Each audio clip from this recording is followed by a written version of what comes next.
Hi guys, welcome to another video. This time I want to show you an interesting game that I played with Shraba and Optama, or also known as Othman, on Discord server. And this will be a 1v1 rank game that we played on this new 2-player map. I think I haven't showed you any games on this map yet. It was added in the newest patch, and we are playing Human Mirror. Let's just start it.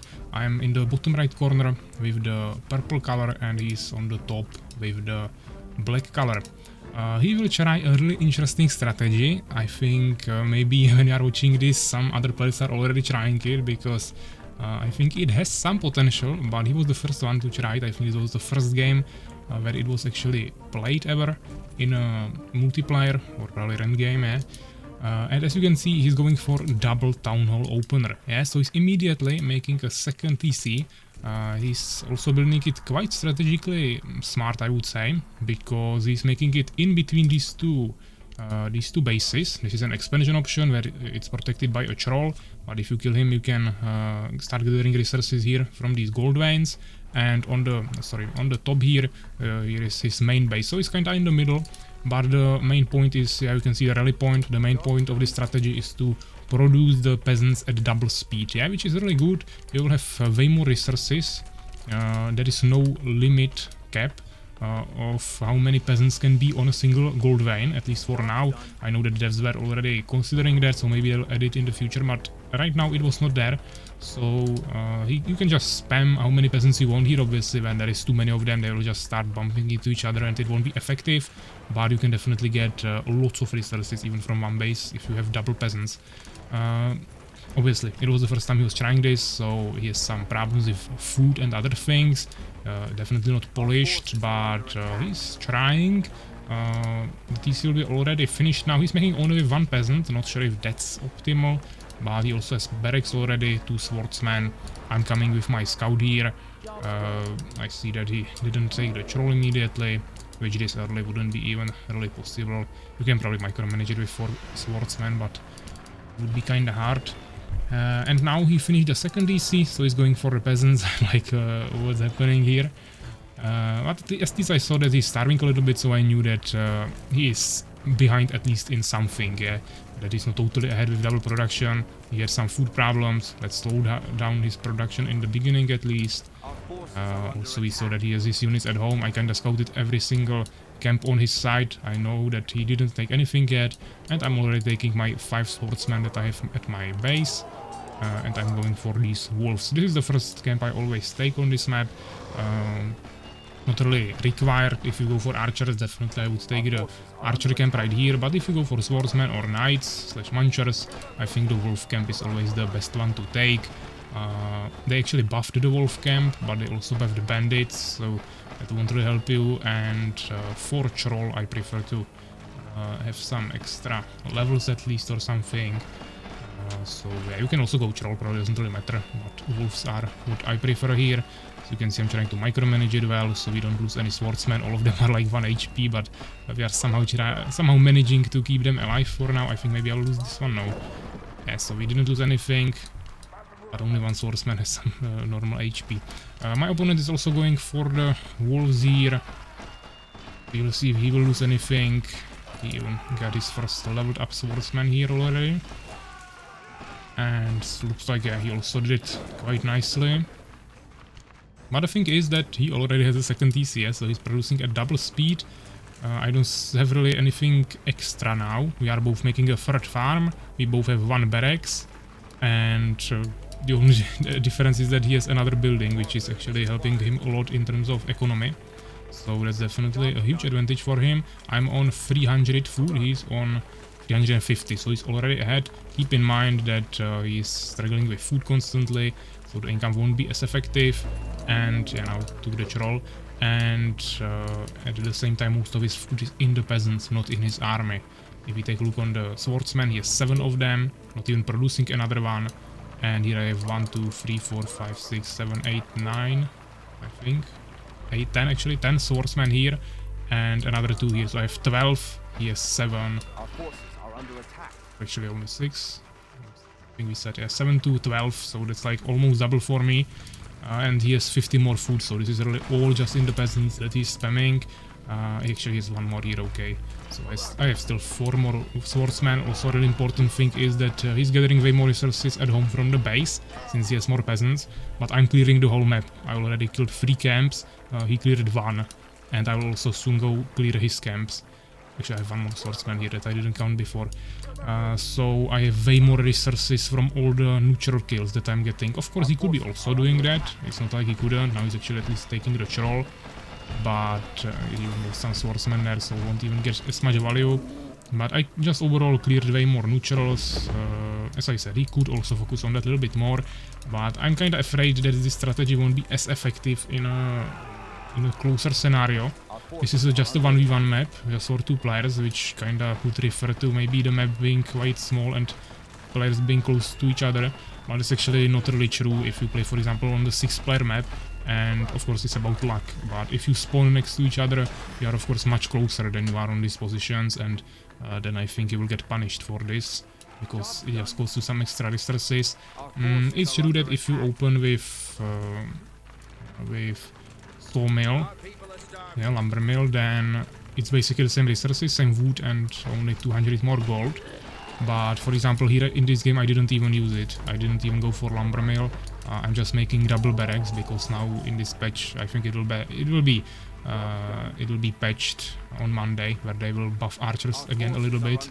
So then I think we'll see some archers again. But I played this on Sunday, and this was before the patch. That is probably already in the game when we are watching it, but it was not here, so it was mainly about just swordsman spam. And in these situations, I think this is just straight up better. And yeah, as I was saying before, I didn't even go for the lumber mill because I just don't need it for archers. And even though it increases the wood income you get, if you don't have the lumber mill, then I believe the peasant will only carry 10 wood. Yeah, 10, and if you have it, you will get 15. So it's more effective, you don't need as many peasants on wood then. But since my units don't even cost wood, and the only thing I need wood for are farms, and then maybe if I want to get smithy for the shield upgrade, but outside of it I need basically only gold, so I just don't think it's really worth it to even get the lumber mill. It's not that big of a difference, but it will slow you down a little bit in the beginning. You will spend some extra resources, and especially in these scenarios when he, for example, goes for a second town hall.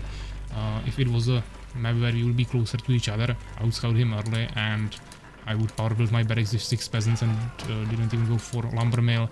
I think that could give me the small edge to actually kill him. But I'm not exactly sure, it really depends. But he also doesn't have a lumber mill, so in this game I don't even have any disadvantage in terms of wood gathering speed.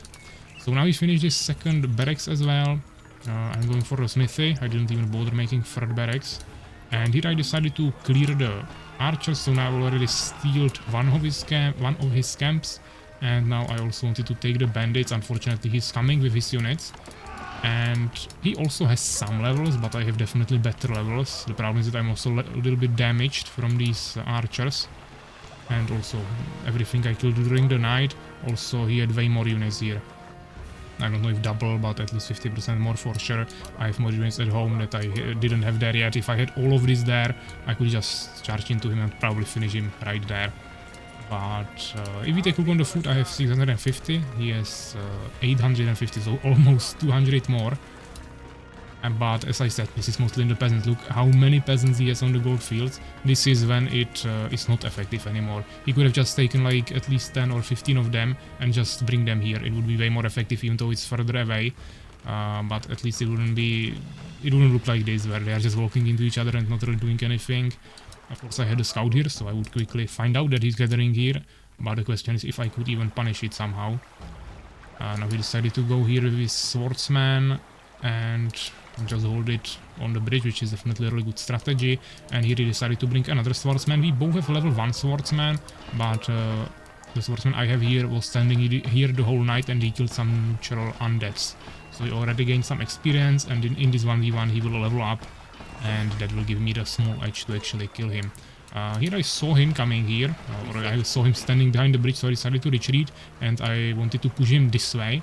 But he saw me, at least this swordsman, he sees the whole army, so he decided to also go for my base. So now at the 9-minute 30 mark we are going for a base trade. which is not ideal. I would actually like to see the fight, but as I said, I think I would definitely kill him. I have more swordsmen and more levels. He doesn't have any potions here. I bought at least few of them. But unfortunately it actually turned into a base trade. He made a huge mistake here. He took all of his peasants and took them away from the farms because he wanted to save them. Actually kept some of them on the gold, which was totally useless. I mean, okay, he could have kept them there as well because always some extra resources are good, but he will get lots of resources from these skills and damage to the buildings, so wasn't even needed. But he just didn't need so many peasants somewhere else. He could have easily kept all of them on the farms, which is what I did here. I kept everything on farms, so I have food for as long as possible. So my units are moving quicker and I can destroy the enemy base quicker. And then I just took few peasants, and I ran to the other side of the map. So now I'm already creating a new town hall here. And on this location I have another 3 peasants that I can take somewhere else. I even had some here, but here is where all of his peasants went, so now he will kill me. But overall, this was a huge mistake from him. If he didn't run away from the farms with the peasants and he retargeted my own peasants on my farms a little bit better, I think I would even start starving sooner than him, because he got into my base quicker than I got into his base. Unfortunately for him, he didn't have any wood now, and I destroyed his last building, so he got defeated.